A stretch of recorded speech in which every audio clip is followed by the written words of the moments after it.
Hey everyone, this is Chris over at BMW of Freeport.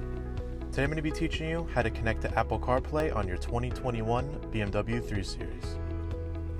First, pull out your iPhone and go to Settings and then Bluetooth, and make sure that your Bluetooth is activated. Then on your iDrive, scroll down to COM, Mobile Devices, and scroll over to New Device. Select Phone Calls and Audio. Select your iPhone.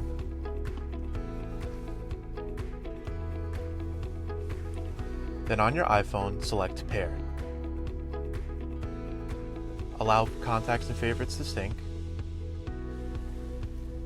Select Use Apple CarPlay on your BMW iDrive.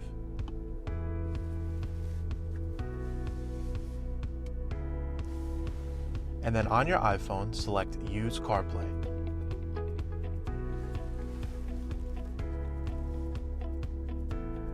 And that's it. Your Apple CarPlay is now connected. Thank you for watching, and if you have any questions, please contact us over at BMW of Freeport, located at 291 West Sunrise Highway, Freeport, New York. Have a great day and stay safe.